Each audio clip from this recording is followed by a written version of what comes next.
This is going to be a new stream. We're trying something different here on Facebook this evening. I'm giving Be Live TV production studio a tryout. So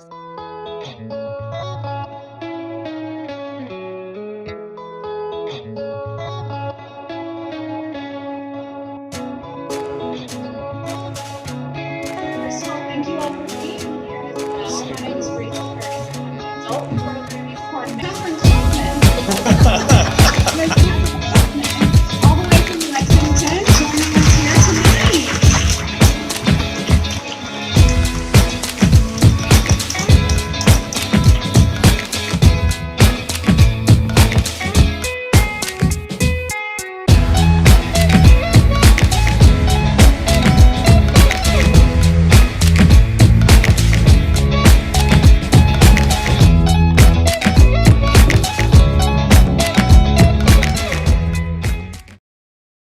So we'll see how it goes and see how I like it. So tonight's episode is phone calls from the dead. I'm trying to get my face in the middle here so that you can see me. And that's our topic for this evening. I want to get into a couple other things first. I don't know how the feed is going to go on this. And so I don't know if I'll be able to do any shout outs. Shout out over here on Instagram to Joy. Good to see you. I am trying to zip things up for you guys a little bit this evening by putting the boa on. And I almost had time to get out the sequin top, but you'll have to wait for that till next week. Hey to Paige, Denise, Joy Barger, and Melissa Begley. Big shout out to you, Ms. Cleo. Kisses to both of you. If any of you guys want to share your experiences tonight, please feel free to put that in the chat over here. And if you have any questions, I will try to watch the public chat here on Be Live to see if I can catch your comments. So the first thing I want to mention is, how are you guys doing on this isolation? What are you doing? What are your concerns? Let us know. Thank you, Joy. I did it just for you guys and the boa. So I am cooking, needless to say, and working in the garden. So I got the garden put out yesterday and the day before, and I set out some onion sets. And today I set out garlic and potatoes and all kinds of stuff. And I'm going to have lettuce and radishes and all kinds of good eats for the spring, hopefully. Now, one of the things I wanted to mention, and it's on my timeline, on my Facebook timeline. Thank you, Joy. Says my purple is a great color.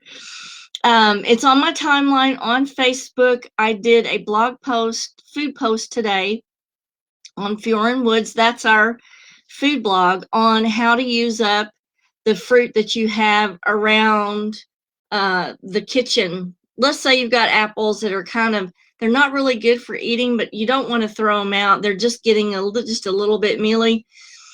So what I did was I made a huge pot of stewed fruit.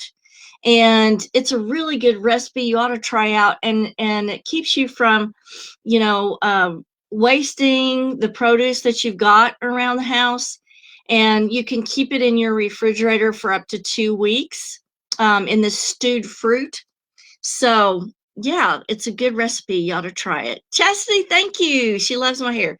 Melissa Wilson, shout out to you. And a special shout out to Crystal Crazy and Barbara Bacon, Rita Fox, Charlotte Northcutt. And so Charlotte's not so isolated. She probably has to go to work where supplies are located, it seems. So yeah, check out the food blog post and maybe even try that recipe out if you have a lot of produce that's fruit-wise that's laying around that needs used. So tonight I want to talk about phone calls from the dead. Now, there were some other stories that people relayed to me, because this is not limited just to phone calls. It's any kind of communication too that happens after somebody passes on. But I thought it was very interesting that entities, the easiest way they have to communicate usually is through using the phone. Blessings back to you, Rob, and shout out to George McKinney. Hey, okay. So why would spirits use the phone? What's easy about using the phone? Um, well, the spirit is by nature electromagnetic. We have an electromagnetic field. Our spirit radiates electromagnetic energy. That's what we're made from, along with light. And so, using devices that are they're able to manipulate the electromagnetic field using their own force is a very easy thing for them. So that consists of radios. Have you ever heard of Baccia's radio in Italy? That he would tune to a certain frequency and he would be able to channel the voices of people who had passed on for his audience. Now, they tested this device and sealed it off and put it in a container to where there was nothing touching it, no electricity running to the radio, and it still would channel the voices of the dead. I think it's the name of it was Baccia's radio. So you may want to look that up and read a little bit about it. So Laura says it gets people's attention too. We don't ignore calls usually. Yes, and that's another thing, Laura, good point, is that usually they can try to communicate with us in different ways. And if we don't pay attention to those signs or omens or communication, then they may try actually using the phone because the use of the phone, and I'm going to explain that in just a minute, for some spirits can be a little bit tricky. So now we get into phone signals. Does anybody know exactly how your phone works? And this kind of explains, I think, a little bit why they're using the phone. So in the most basic form, a cell phone is it's basically a two-way radio, and it consists of a radio transmitter and a radio receiver. And what it does is it converts your voice into an electrical signal, and vice versa. The electrical signal from them is converted into a sound. And so what it does is the radio waves are transmitted to the nearest cell tower, and the network of cell towers relays the radio wave to the other person's phone when you're making a phone call. And that converts it to an electrical signal and then back to sound again. So in the basic sense of it, the cell phone kind of works like a walkie-talkie. Now, cell phones use radio waves to communicate, and radio waves transport digitalized voice data in the form of oscillating electric and magnetic fields. And these are called EMF. And remember, when we go on a lot of ghost hunting things, we are measuring EMF. That's what we're measuring, is EMF. So the rate of oscillation is called frequency, and the radio waves carry the information and travel in air at the speed of light. Is that not fascinating that you have a device on you today that uses things that travel at the speed of light? That to me is just mind-boggling. So cell phones transmit radio waves in all directions.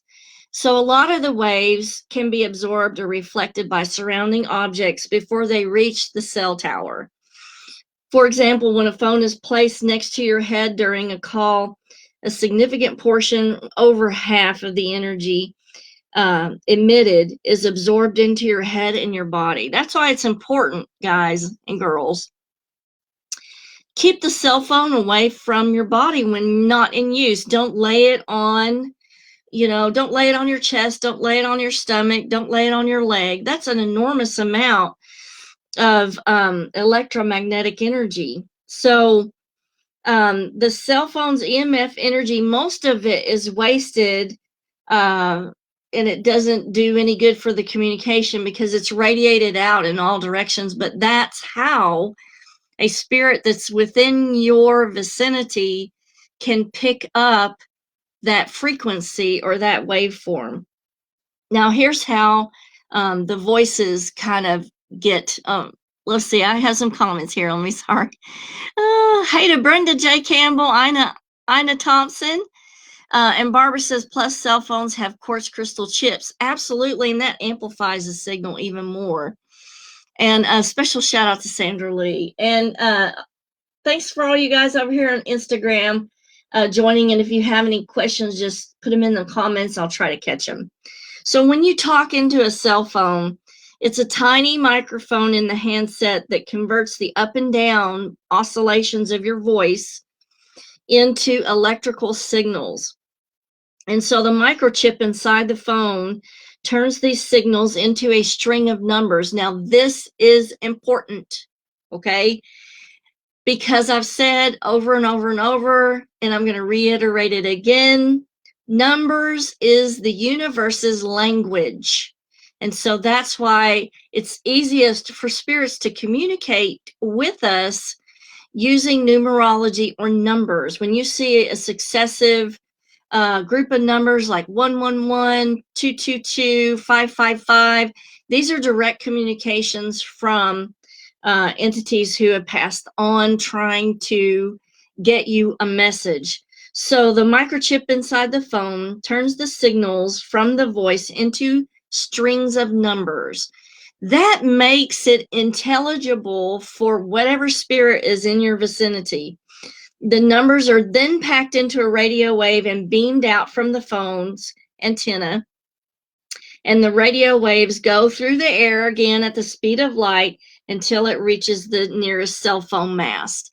Translate it, and then it comes back to you. So that is extremely important about the numbers, because then that gives the entities in your vicinity knowledge of what you're trying to communicate to them. So sometimes it can even help if you're trying to communicate with the spirit, if you just get out your cell phone and talk to it like you're talking to them.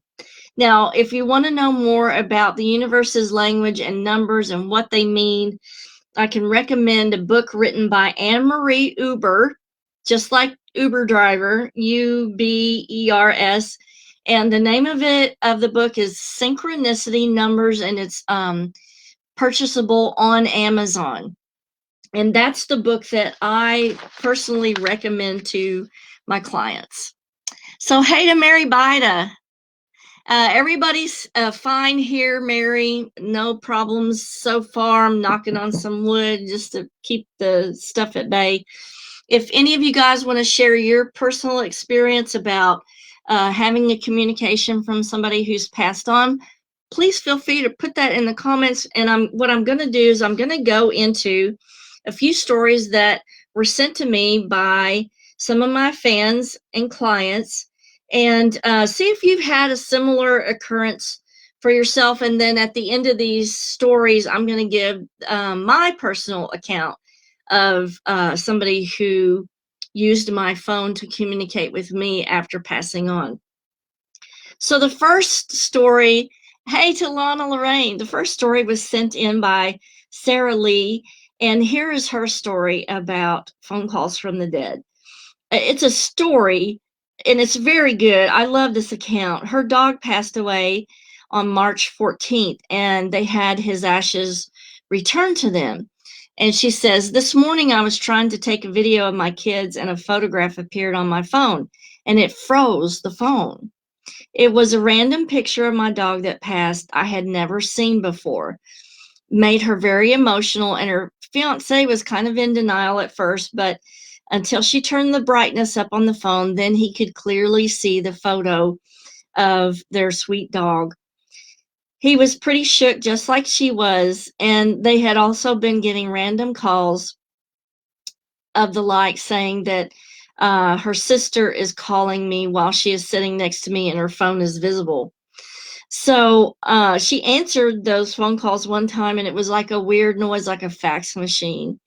So definitely somebody was using the channel of her sister number to call her. Now, I feel like that might have been a grandmother or an aunt. It does feel female to me, Sarah Lee. And so kind of message me and let me know how you feel about that. But that is so sweet about the dog's picture showing up. Now, this was a picture of the dog that she had never seen before, and it did call attention to her because it froze the phone. So that was really interesting. The next story was sent in by Angela Atkins. And she says when her mom passed, she was in a hospital hours from home. When we were driving home, we had gotten almost home when we started to lose service. And she got a message that she had a voicemail to listen to. So they pulled off the side of the road to listen to it. And it was her mother from 3 days before that had never come through the phone. It had only come through at that point. And she said that she loved her and was just checking on me. So that's a typical, very wonderful story about phone calls from the dead. Now, the next story was sent in by Mary Schaeffler. And she says an elderly lady who was very phone active and that she had helped care for used to say whoever got there first would send a message back. So after she passed, about a week or so later, Mary's phone started beeping in the middle of the night, and she could not get up to stop, tried to turn it off, finally got fed up and yelled out loud, okay, I got the message, very funny. And then the phone was silenced. So when we get stuff like that, we definitely need to respond to it, because that person is not going to know that you're definitely getting the message unless you say something to them. They can do telepathy, but it's a learned thing that they have to accommodate themselves to once they're newly passed. Hey to Alyssa over here on Instagram, and Chica and Pastor and Savick. Nice to see you guys. Okay, so the next one was sent in by my cousin, Grace Bone Pell, and it was about one of our aunts, and we called her Aunt Sidonia. And Aunt Sidonia was a beautician, and she owned her own beauty shop. And after Aunt Sidonia passed, Grace said she was spending the night on Monroe Street, which is a location where my grandmother lived. And she was helping with my grandmother's care because she had had a stroke and she was bedridden. And Grace dreamed that the phone rang and it was Aunt Sidonia asking how things were going and saying she was fine and she missed everyone. Now, my Aunt Opal wouldn't let Grace stay over at the house after she found out about that dream. So that was very interesting. But a lot of times you will have a dream of talking on the phone to them. And so that's really significant of a very personal type of communication. It is a visitation, it's not a dream. And so that falls under that category of visitation. Hey, to tell you more. Okay, so let's carry on. The next story was sent in by Samantha Montgomery. When my uncle died, several of us were at his house after the funeral. His wife had phone calls all day with no one on the other line. So I'm sure that really perplexed her. They were coming in every hour. The second to last call, my former husband answered, and still no one was on the other end. So he hung up and said, "If this is you, Mitchell, call back in 1 minute." The phone rang 1 minute later, still no voice, and that was the last call of the night. That is so awesome, Samantha, that you have that story to tell. That was just so awesome. So Teresa says, my phone went crazy one day. It started calling people and it would go to my pictures. It was going crazy. So maybe somebody was manipulating your phone, Teresa, because they definitely can do that. and will do that. Shout out to Arthea Morgan. Good to see you. So our last story before we get to mine was relayed by Patricia Phillips. And she says, my dad would call me when I got home from teaching in the afternoons. He died when he was only 49 years old. And soon after his death, I got a call in the afternoon. It was his voice, but it was the wrong number. And she wanted to stay on that phone call forever.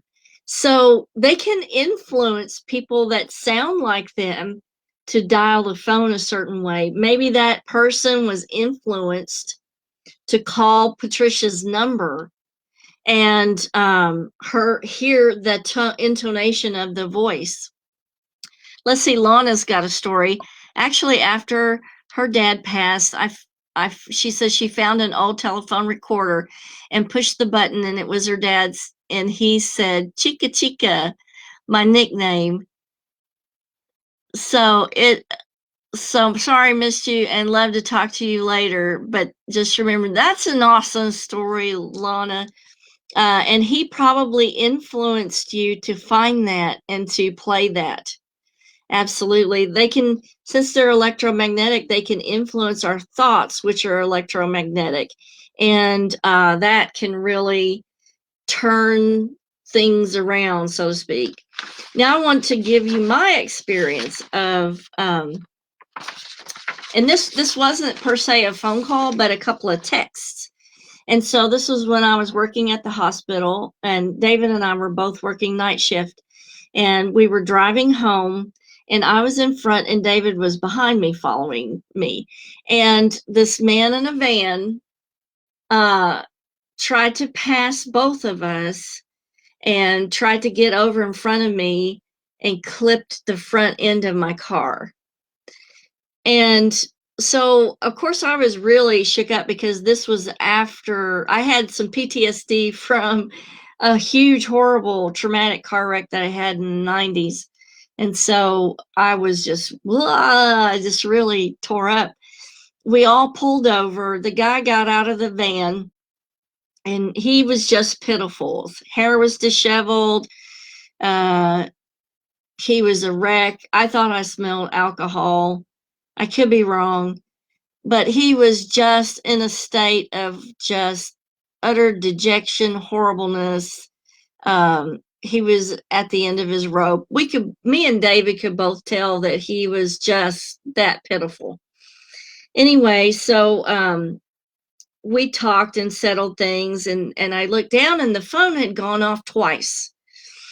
And so I was still kind of shook up. So I looked down at the phone, and there were 2 texts on the phone, and they were from my father. But my father had been passed away for 2 years at that point. And the texts were kind of like, just checking on you to see how you are, make sure you're okay, and things like that. And so I don't remember ever getting the text 2 years prior, and I don't really remember him texting that much. So it was, a little bit odd, but somewhere in the phone, those texts were saved and sent to me. And it really calmed me down knowing that he was watching out for me.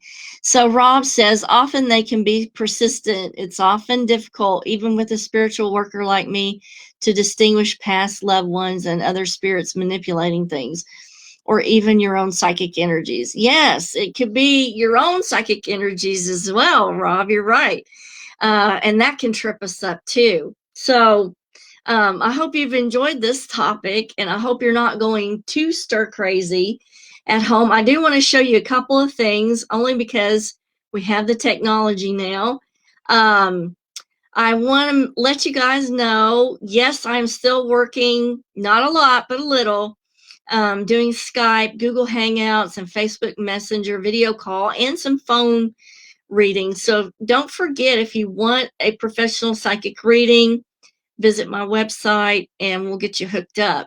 Another thing is, one of the things that I want to bring up, let's see, all this new technology is really freaking me out here. If you want to communicate with your loved ones that have passed on, I do have a webinar that shows you how to use channeling crystals for spiritual communication. And if you're interested in that, the webinar and the PDF are only $15.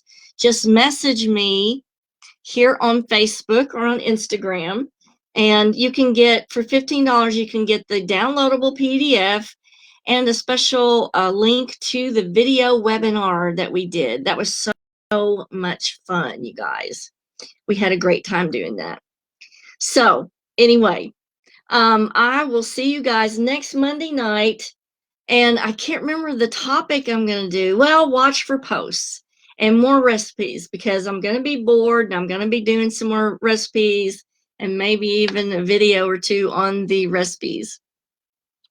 Taya says, I do not recall a phone call ever. They just come through by my feelings of what is around me. Yeah, yes, absolutely. So Lana, just message me and I will get that information to you. Bye, guys. I'll see you next Monday. Stay tuned for the topic because I can't remember what it is off the top of my head. Yes, I do. It's come to me now. Soul Star Chakra. Not a lot of people know what that extra chakra is. We're going to talk about it next Monday. Kisses from Kentucky, and I will see you guys later.